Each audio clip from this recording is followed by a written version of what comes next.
प्यारे बच्चों, आज हम बीएससी फर्स्ट ईयर का एक और इम्पोर्टेंट टॉपिक पढ़ेंगे, AC circuit with inductance only. इससे पहले हमने पढ़ा था AC circuit with resistance only. उसमें हमने देखा था कि जो आपका ईएमएफ था और करंट आपका जो आया था वो सेम फेज में आए थे। यहाँ देखते हैं कि जो आपका ईएमएफ है और करंट है वो उनका फेज क्या रहता है जब हमारे पास कोई एसी सर्किट है और उसके अंदर हम सिर्फ इंडक्टर लगाएंगे।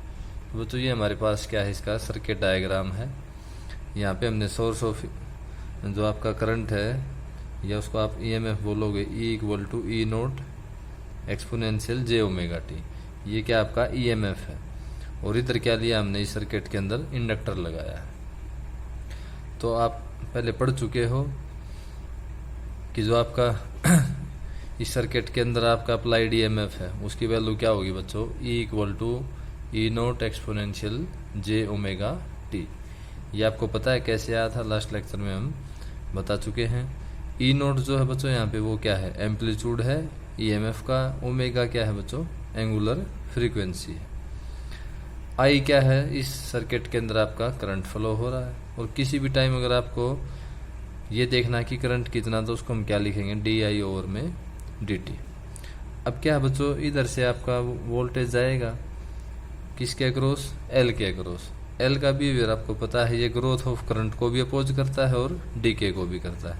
इसलिए यहाँ पे जो ईएमएफ इंड्यूस होगा उसकी वैल्यू हमने क्या ली है, minus L D I by D T. ये भी आप पीछे पढ़ते आ रहे हो। तो आपको रिजल्टेंट ईएमएफ लिखना है बच्चों। तो हम जो सर्किट के अंदर हमने ईएमएफ दिया है उसकी वैल्यू क्या है, ये ई दिया है हमने, और एल के अक्रॉस क्या हो रहा है, ड्रॉप हो रहा है। तो आपके पास जो नेट ईएमएफ आएगा या रिजल्टेंट ईएमएफ आएगा वो क्या हो जाएगा, E minus L D I by D T. क्योंकि ये क्या करता है, इसका अपोज करता है। अपोज करता है तो क्या है, ये माइनस करना पड़ेगा। इक्वल टू क्या हो जाएगा, जीरो। तो नीचे इसकी इक्वेशन जो आपकी आई है यही है कि जब आपका सर्किट के अंदर अकेला इंडक्टर होगा तो E minus L D I by D T equal to zero. Resistor होता तो क्या करते हैं, माइनस में आई आर और करते हैं, लेकिन यहाँ पे सिर्फ क्या है, इंडक्टर है। तो E minus L D I by D T equal to zero. E की वैल्यू क्या जाएगी बच्चों, E equal to L D I over में डी टी। ये आ जाएगी हमारे पास, E equal to L D I over में डी टी। और ई इक्वल टू क्या होता है, आपको अभी पीछे पढ़ा हमने, ई naught exponential J omega T. तो यहाँ से बच्चों आप करंट लिख सकते हो, स्मॉल करंट जो होगा आपका डी आई वो क्या हो जाएगा, E naught by L exponential J omega T D T. इधर से डी टी उधर चला जाएगा, एल आपका नीचे आ जाएगा। अब तो आपको मैथमेटिक्स करना है, इसमें दोनों साइड क्या कर दो, इंटीग्रेट कर दो।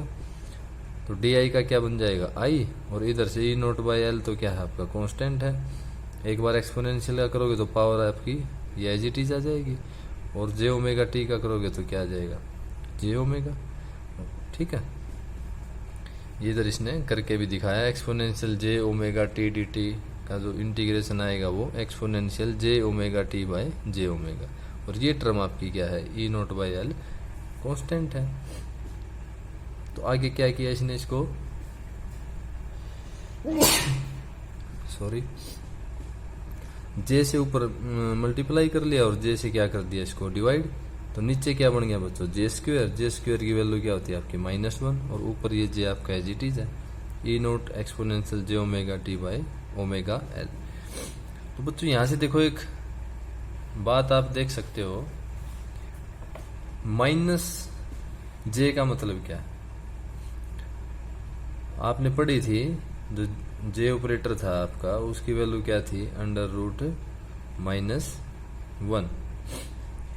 तो वो क्या करता था आपका, ये कोई भी ये एक्सिस थी आपकी, ये अगर आपने उसको जे से मल्टीप्लाई कर दिया तो वो क्या करता था, एंटी क्लॉकवाइज रोटेट कर देता था 90 डिग्री ये।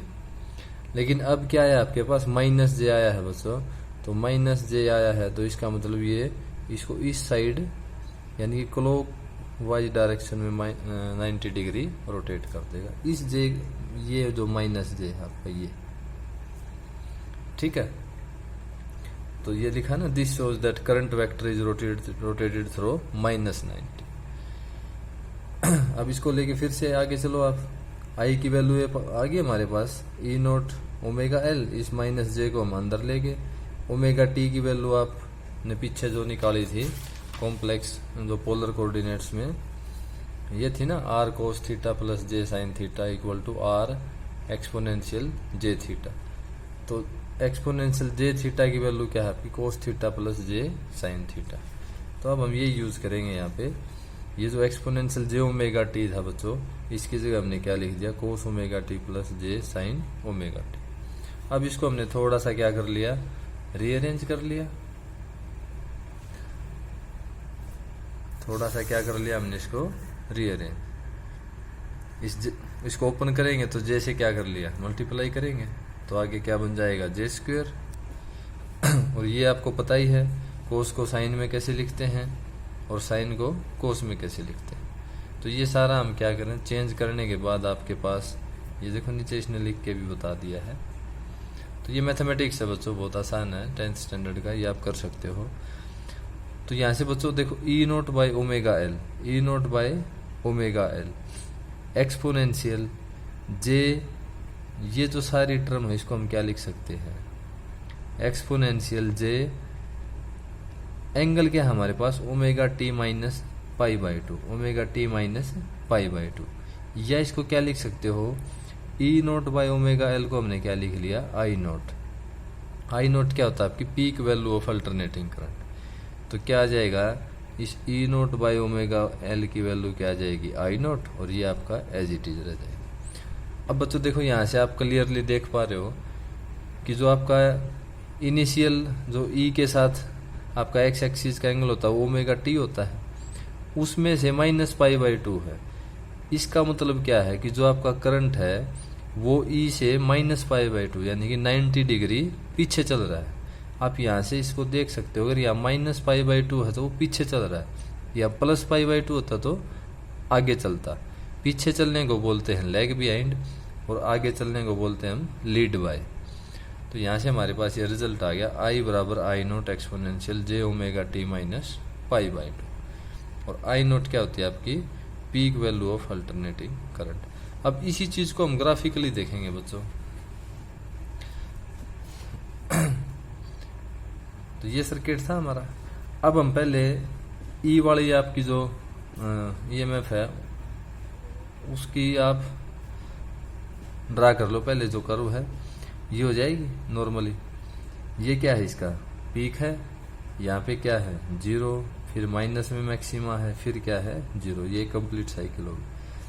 अब इधर क्या था, ई था, इस पे हमने क्या लिया है, आई लिया है, और आई क्या है ई से 90 डिग्री पीछे है, तो इसलिए हमने इसको नीचे दिखाया है। आगे होता था हम इसको ऐसे दिखाते। कैपेसिटर का केस पढ़ेंगे उसमें लीड बाय करेगा। तो 90 डिग्री आपको इससे पीछे चलना है। तो ये कहाँ से शुरू होगा, जब इसका 0 होगा तो ये माइनस में होगा। जब इसके यहाँ पे मान लिया हमने पीक मान लिया, पीक मान लिया, ये क्या है कुछ भी वैल्यू मान सकते हो आप, ये इसका पीक है तो ये क्या हो जाएगा 0। अब जब आगे चलेंगे, जब आपका ई वाली टर्म 0 आ जाएगी तो इसका क्या आ जाएगा मैक्सिमम। तो इन दोनों में बच्चों क्या है 90 डिग्री का ये जो आपकी दोनों का फेज है वो क्या है, उसमें 90 डिग्री का आपका चेंज है। यानी कि जो ईएमएफ है वो करंट से क्या है लीड बाय 90 डिग्री कह सकते हो, या आप कह सकते हो कि जो करंट है वो lag behind the EMF by pi by to. तो ये था इसका फेज डायग्राम। अब थोड़ा सा इसको आप कॉम्प्लेक्स की फॉर्म में और देख सकते हो। कॉम्प्लेक्स रिप्रेजेंटेशन थी जो इसकी बच्चों, ये एक्स एक्सिस हम क्या मान के चलते हैं, ये रियल एक्सिस होती है, और ये ई नोट के साथ ओमेगा टी एंगल होता है। तो ई नोट से हमारा करंट कितना है 90 डिग्री पीछे है, तो इसलिए हमने इसको ऐसे दिखा दिया। और ये क्या आपका करंट, और इसकी value Y naught E naught by omega L होती है। तो ये क्या है बच्चों इसकी कॉम्प्लेक्स नंबर रिप्रेजेंटेशन। अब देखो ये ई नोट आई नोट क्या है E naught by omega L. तो यहाँ पे जो ओमेगा एल वाली टर्म है ना बच्चों, ये वही काम कर रही है जो आपका एक सर्किट में रेजिस्टेंस करता है। जब आप ओम्स लॉ का यूज करते हो तो जो काम रेजिस्टेंस करता है वही यहाँ पे क्या कौन कर रहा है, ओमेगा एल। इसलिए इसको क्या बोलती है हमने, इंडक्टिव रिएक्टेंस, और इसको डिनोट किया है एक्सएल से। तो XL equal to omega L, omega की वैल्यू रख दो 2 पाई म्यू इंटू एल। यहाँ से एक मेन बात और निकल के आती है, आपको पता है डीसी के लिए म्यू क्या होता है, 0। तो यहाँ म्यू रखोगे तो एक्सएल क्या हो जाएगा, 0। इसका मतलब क्या है, जो इंडक्टर होता है वो डीसी के लिए कोई रेजिस्टेंस ऑफर नहीं करता, यानी कि इंडक्टर जो होता है वो डीसी जो आपका करंट फ्लो करता है उसमें कोई भी रुकावट बाधा पैदा नहीं करता, उसको आराम से जाने देता है, कोई ड्रॉप नहीं होता।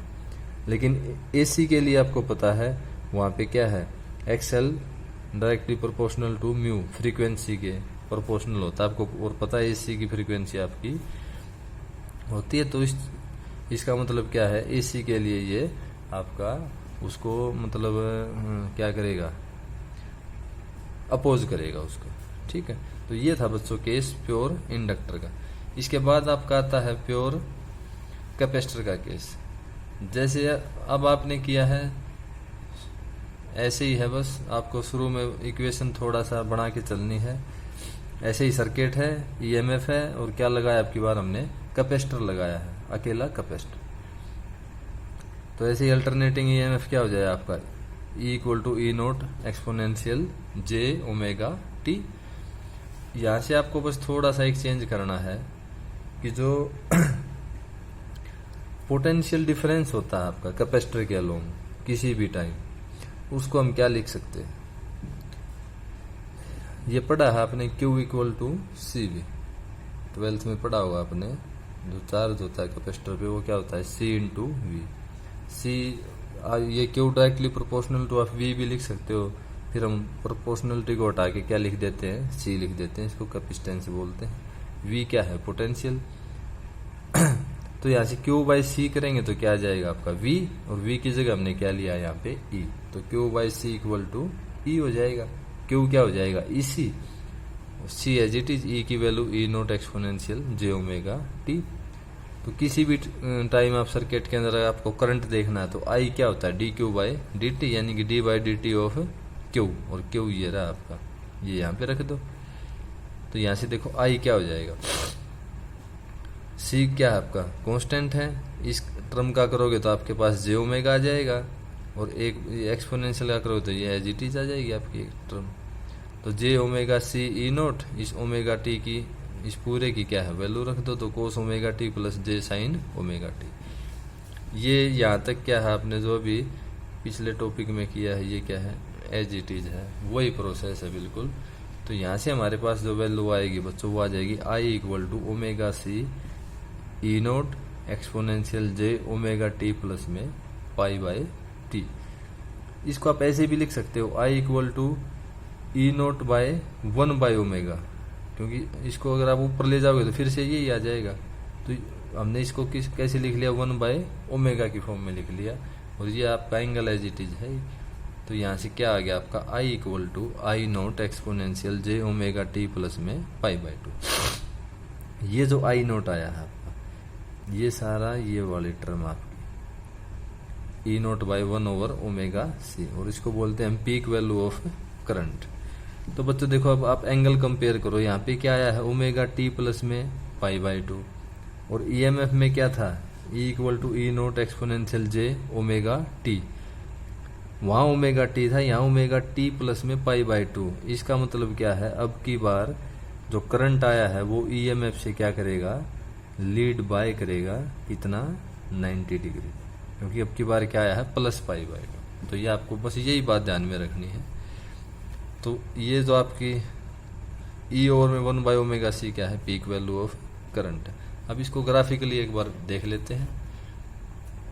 पिछली बार जो आपकी करंट वाली वेव थी वो नीचे से शुरू हो रही थी, क्योंकि वो क्या थी पिछली बार, लेग बिहाइंड थी, 90 डिग्री पीछे चल रही थी। इसको हम क्या मान सकते हैं इस पॉइंट को, कि 90 डिग्री पे।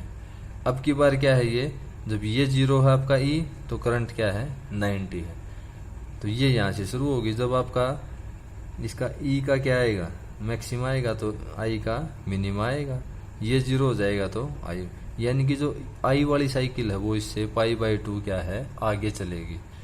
तो ऐसे इसको हमने दिखाया है। ई ये है तो आई क्या है आपका 90 डिग्री लीड बाय कर रहा है। इसी को अगर आप एक बार कॉम्प्लेक्स नंबर की फॉर्म में देखो तो ये है बच्चों, ये रियल एक्सिस थी आपकी, ये ई नोट है आपका ईएमएफ, और वो इनिशियल एंगल क्या होता है उसका ओमेगा टी। अब जो रिजल्ट निकल के आया हमारा क्या आया है ओमेगा टी प्लस में π/2, तो यहाँ से 90 डिग्री ये, तो ये कितना है अगर इसको आप ऐसे देखोगे ना इधर से ऐसे, ये इसके क्या है ये 90 डिग्री पे ई नोट के साथ क्या है 90 डिग्री एंटी क्लॉकवाइज, यानी कि इससे लीड कर रहा है ये। तो ये था बच्चों आपका AC circuit with capacitance only. तो आपका रेजिस्टेंस ओनली हो गया, इंडक्टेंस ओनली, कैपेसिटेंस ओनली। इसके बाद बच्चों आप क्या आएंगे, दो एक साथ आएंगे, जैसे रेजिस्टेंस और इंडक्टेंस आपकी एक साथ आएगी, वो हम नेक्स्ट लेक्चर में करेंगे। Thank you.